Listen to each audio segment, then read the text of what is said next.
Shalom, shalom, peuple de Dieu. C'est votre humble frère, le frère Jonathan Kiani, l'un des membres du ministère au temps de la gloire.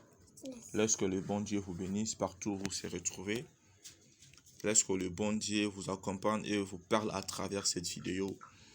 On va parler d'un thème très important cette soirée.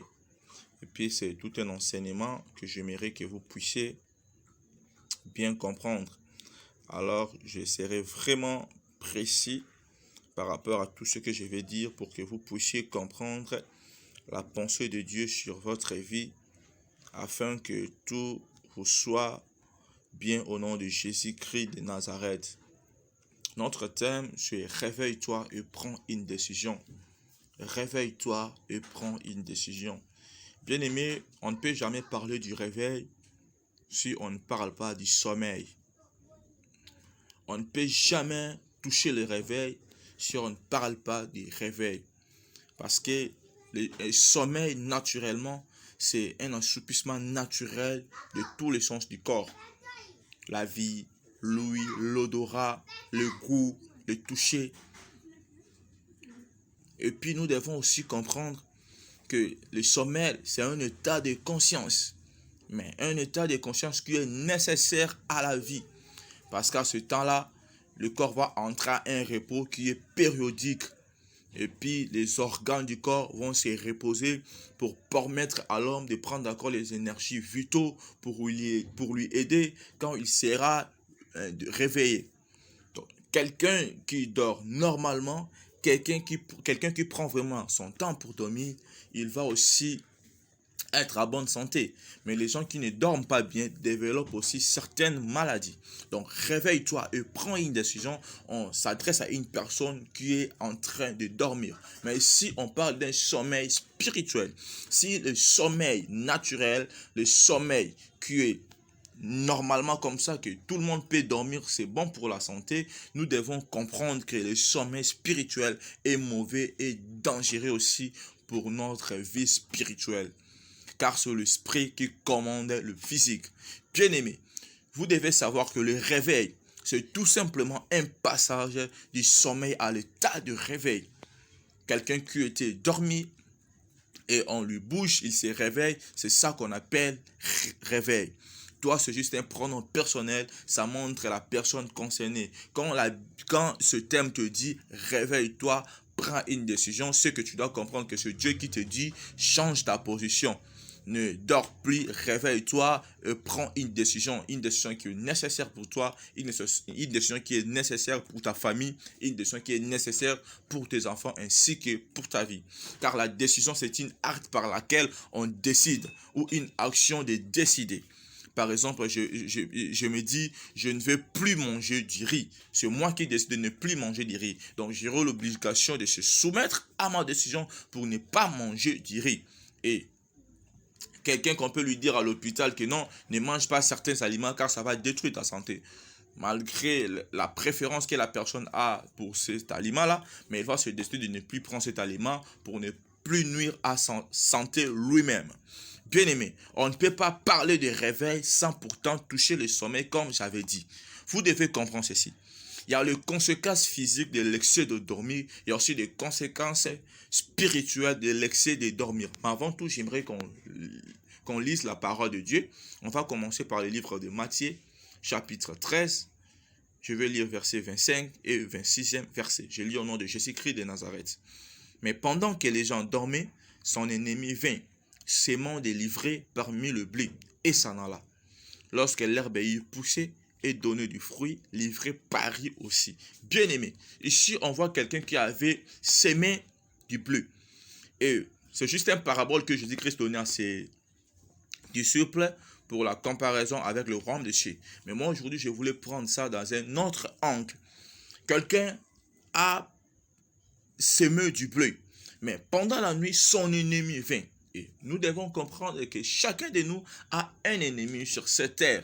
Notre ennemi principal, c'est le diable. Mais même dans ta famille, même dans votre avenir, tu as des ennemis. Les gens qui t'ont haï sans que tu puisses leur faire du mal. D'autres personnes t'ont haï seulement comme ça, ce sont des ennemis pour toi. Et puis la Bible nous dit, l'ennemi vint, s'aimant délivrer. Bien aimé, quand toi tu prépare le bien pour ta vie, sache-le que l'ennemi aussi vient préparer un mal contre toi. Quand toi tu dors, sache-le que l'ennemi profite de ce moment-là pour venir planter. Il y a certaines choses, tu vas comprendre, tu vas le comprendre quand les histoires vont évoluer dans ta vie.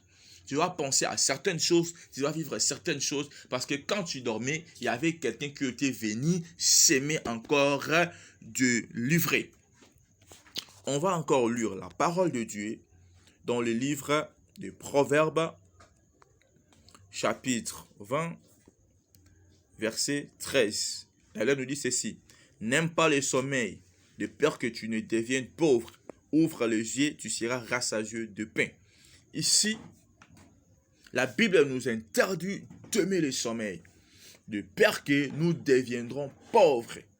Ouvre les yeux, tu seras rassasié. Bien-aimé, on ne travaille pas en dormant. Et nous devons comprendre qu'il y a une nuance qui se passe entre les choses spirituelles et les choses physiques. De la même manière, le corps travaille, c'est de la même manière aussi que l'esprit fonctionne.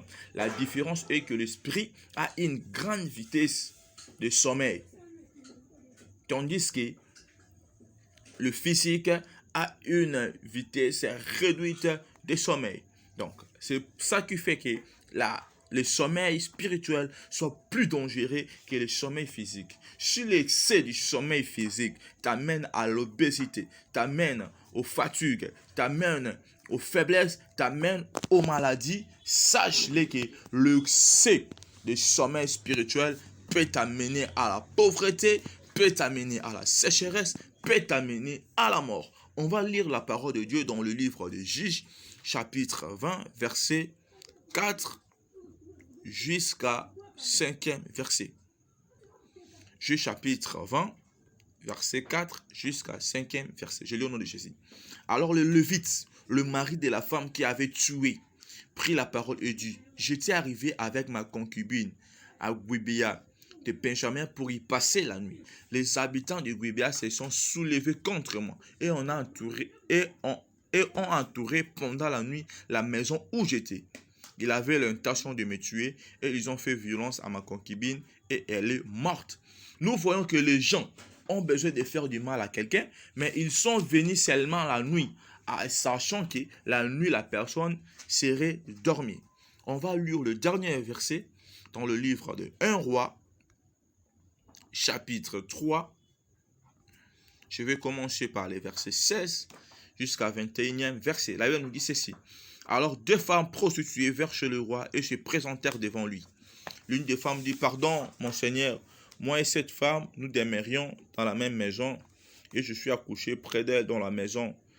3 jours après, cette femme est aussi accouchée.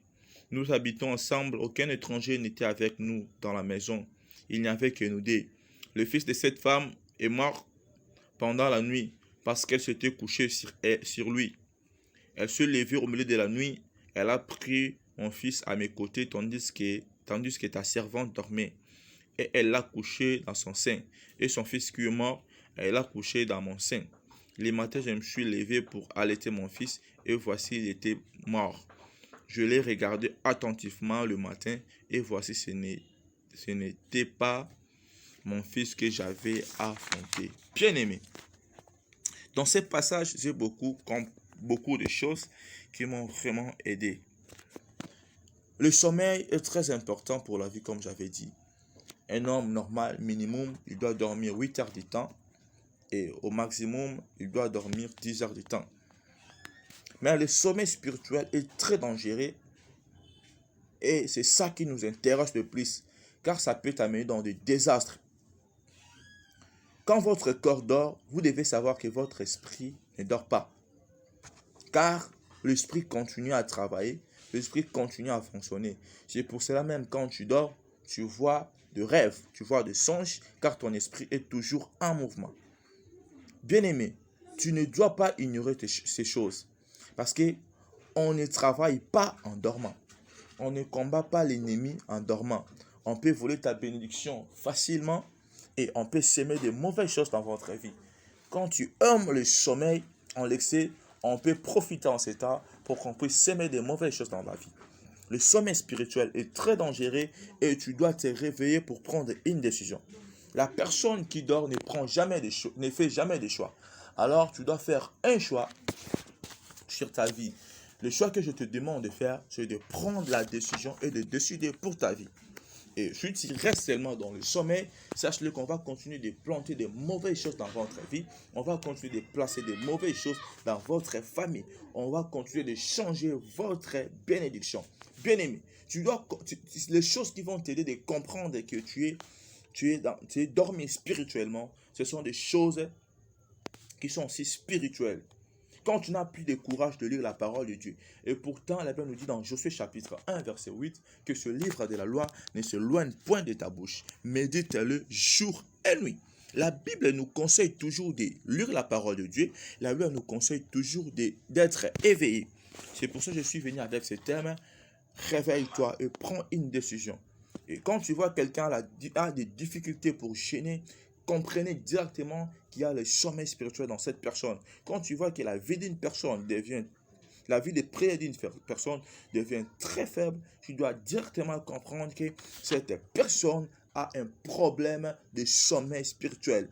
Mais toi qui m'écoutes, toi qui es dormi, toi qui n'avais plus le courage de lire la parole de Dieu, toi qui n'avais plus le courage de jeûner, ainsi que la vie de prière et te diminuer, tu dois prendre une décision de te lever. Car si tu ne te lèves pas aujourd'hui, personne ne le fera à ta place. On va toujours te changer des bénédictions. On va toujours de s'aimer des mauvaises choses dans votre vie. On va continuer de s'aimer la maladie. On va continuer de s'aimer tout ce qui ne peuvent pas te plaire. Alors tu dois prendre une décision de te lever et puis de décider pour ta vie. Car si tu ne te décides pas, tu seras toujours malade. Si tu ne te décides pas, tu seras toujours pauvre. Si tu ne te décides pas, on va toujours jouer sur toi. Si tu ne te décides pas, mon frère, on va jouer sur tes enfants. La sorcellerie va vous dominer. On va toujours changer ce qui est pour toi. Alors tu dois te réveiller et prendre une décision.